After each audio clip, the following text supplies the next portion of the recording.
ஆனந்தமாகவும் அன்பாகவும் ஒரு புதிய அரசியல் இயக்கத்தை தொடங்க உள்ளேன் என்று அறிவித்துள்ள அண்ணாமலை, இந்தியன் என்ற அடையாளத்தோடு பெருமைமிகு தமிழனாக இருக்கிறேன். தமிழர் அடையாளத்துடன் தேர்தல்களில் தனித்து போட்டியிட வேண்டும் என்ற எண்ணம் நீண்ட நாட்களாக இருந்தது.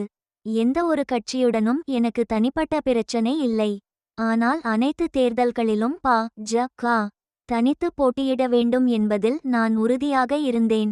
கடந்த 18 மாதங்களாக கருத்து வேறுபாடுகளை பொறுமையாக எடுத்துரைத்ததாகவும் 2025 டிசம்பர் 4ஆம் தேதி பா.ஜ.கவிலிருந்து விலக முடிவெடுத்ததாகவும் தமிழ்நாட்டில் தற்போது புதிய அரசியல் சக்திக்கான தேவை உள்ளது. அடுத்த தேர்தலில் நமது இயக்கம் போட்டியிடும். சாமானிய மக்களுக்கான அரசியலை முன்னெடுத்து தொழில்நுட்ப அறிவு கொண்ட இளைஞர்கள் மற்றும் திறமையாளர்களை அரசியலுக்கு கொண்டு வருவோம். ஒரு முதலமைச்சரால் மட்டும் தமிழ்நாட்டை மாற்ற முடியாது.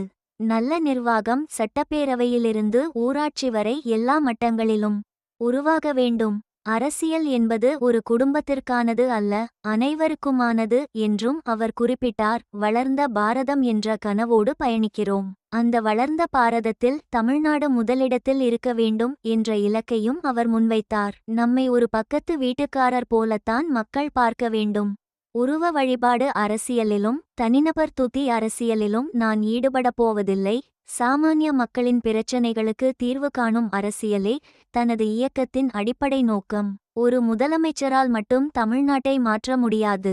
34 அமைச்சர்களாலும் மட்டும் மாற்றத்தை ஏற்படுத்த முடியாது. நல்ல நிர்வாகம் சட்டப்பேரவையிலிருந்து ஊராட்சி வரை அனைத்து நிலைகளிலும் உருவாக வேண்டும். அரசியல் என்பது ஒரு குடும்பத்திற்கானது மட்டும் அல்ல என அண்ணாமலை தெரிவித்தார்.